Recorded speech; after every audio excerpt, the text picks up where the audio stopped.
Australia Cup winners for 2023. Can the Sky Blues do it in the A-League men's competition? Hey guys, my name's Lockie. This is Cosmic Football, where we talk all things A-Leagues.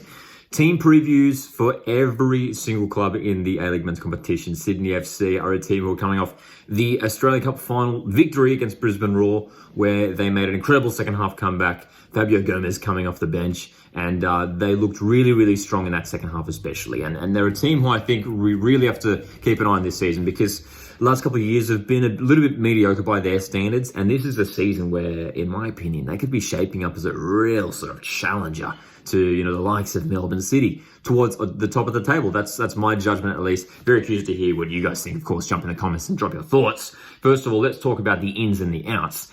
Because it's, in my opinion, they've strengthened this side, Sydney FC. Look, there was a lot of concern when they lost the likes of Adam Lafondra, Alex Wilkinson, who retired, even losing the likes of Paolo Retre, James Donachie, who maybe weren't sort of key first team personnel, but were still contributing to the squad.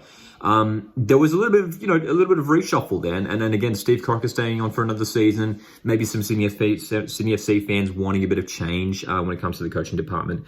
Corica staying on. They've won the Australia Cup. There seems to be a good vibe around the club, and they've brought them some exciting players. I mean, the substitute appearance from Fabio Gomez in the Australia Cup, I think, was one of the most exciting substitute appearances we've ever seen in Australia. To come off the bench to grab 2 goals. I think the penalty that he scored was like the first touch or something like that.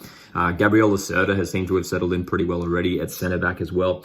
And then you've got some good young players who they've brought in. I mean, the signings of Zach De Jesus, Mitch Glasson, and they've also completed the signing of Nathan Manatidis from Adelaide United. These are all guys who I think will be, they're not just there as backup players. They are players who are really going to be integral to Sydney FC this season. And it's quite curious, when we do look at the squad depth, it's pretty well covered across the pitch in terms of the depth. There's no real sort of areas of weakness, but you can see there's a lot of positions where there's a more senior player, and then there's sort of like a youthful understudy sort of coming through, who I'm sure will get some game time through rotation. I mean, just look at sort of that front line there. You got Mac, and then you got Amanatidis challenging him, Lolly, and then Kaczarski. I know Kaczarski can play sort of anywhere across that front three as well, but there's a good balance that it feels really good across pretty much every position on the pitch in terms of having that experienced player and a young player coming through and pushing. And there's not too many A-League teams who can sort of can afford to do that, can get that sort of that balance of quality and youth and all that. And Sydney FC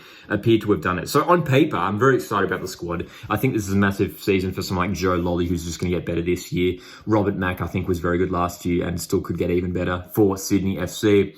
And then with a new striker like Fabio Gomez coming in, I mean, what is he, 6'4", seems to be, already proving a pretty tricky striker. I'm sure he's going to cause a lot of trouble for A-League defences. I think the expectation for Sydney FC this season is to be finishing in the top 6 and nothing less. I'd be shocked if this Sky Blue side does finish outside the top 6. It already feels stronger than the last couple of years' squads. It's a team that I think will really compete this season. I think the expectation is going to be anywhere between 6th and as far as 1st. I think there's a chance that if these new players get gelling really quickly, if existing players like Burgess and Caceres have, potentially career best seasons, we could potentially see the return of Sydney FC back to their glory days only a few years ago when, they were competing in grand finals. Yeah, I really think potentially heading to 1st is not out of the realm of, it's within the realm of possibility for Sydney FC. And I'm really excited to see what they do this year. For the rising star to watch for me, for Sydney FC, I'm really excited about Jaden Kaczarski. I mean, I was there in Wollongong a few months ago in the Australia Cup when he scored that fantastic goal right at the end of extra time to take it to a penalty shootout.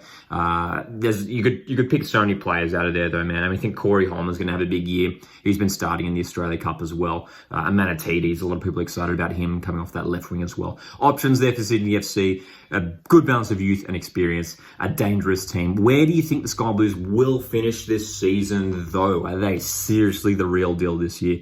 Let me know. And, of course, stay subscribed for more A-League content here at Coastwood Football. My name's Lockie, and I'll see you guys in the next one. Cheers.